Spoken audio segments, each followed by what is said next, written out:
Welcome back to Java Space. In this video we are going to talk about Spring testing, and I'm going to cover everything that you need to know about Spring testing in this series, and this is the first series. And as always, please don't forget to subscribe, because as you subscribe it motivates me to continue doing what I'm doing. Spring testing. So what is testing? Testing is simply ensuring that an application works as you want it to work. And testing should not be neglected, as you know we do as developers. We do sometimes think testing is not important. It should be part of our development life cycle.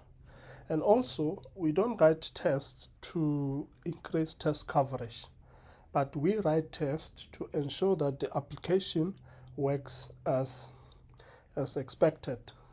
So what are the types of testing? We have unit testing, we have integration testing, end-to-end testing, performance testing, and many more other types of testing. But in this series, we are just only going to focus on unit testing and integration testing. So what is unit testing? Unit testing is when you test individual pieces of code. You test that piece of code individually. But integration testing is when now you combine all these units together and then you test them as a unit, as a group together. So I had wanted to start with Spring Boot testing, but I noticed that it would not be good. So what I did was I decided to start testing from the ground up. So we will start with Spring testing, because Spring Boot testing is built on top of Spring testing. So Spring 6, because I'm using Spring 6, is using JUnit 5. And this JUnit 5 is a default version of JUnit that Spring Boot 3 uses. So before JUnit 5, we came from JUnit 4.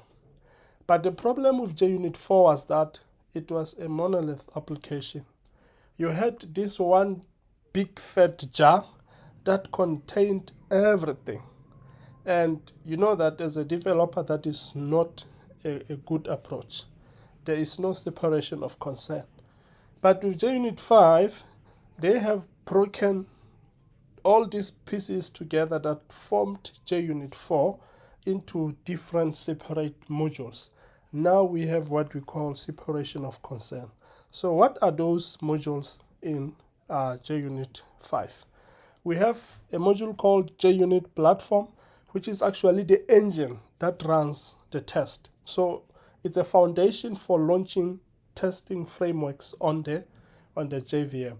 And then you have JUnit Jupiter. So this is a new library for writing tests in JUnit 5. And you can think of this as an API that you use to write tests. So what does it bring? It brings a new programming model and an extension model that includes new assertions, new annotations, support for Java 8 Lambda Expressions, etc., etc. So why is it called Jupiter? So it's called Jupiter because Jupiter is the 5th planet of the solar system. And also JUnit itself, it happens to be JUnit version 5. Then another module of the JUnit 5 is JUnit Vintage.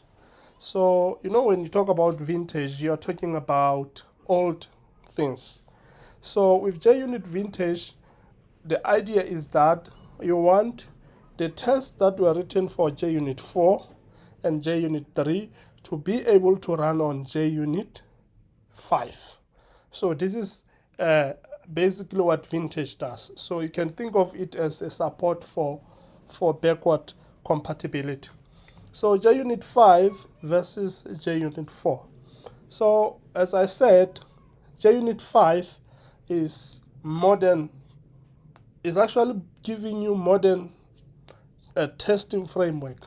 I can put it like that, which comes with a whole lot of benefits. The first is that it provides better support for dynamic test cases as well as contemporary Java features.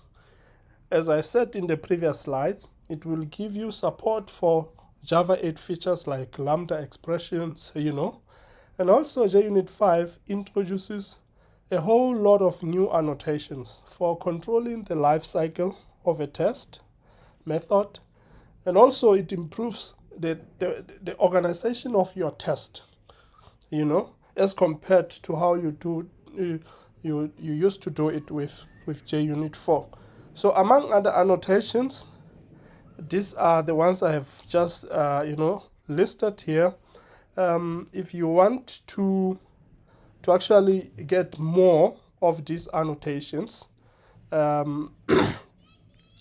or other things that JUnit 5 brings into the table, you can actually look at that online. The reason I'm not going to go deep into JUnit is because this series is not about JUnit, but it's about spring testing.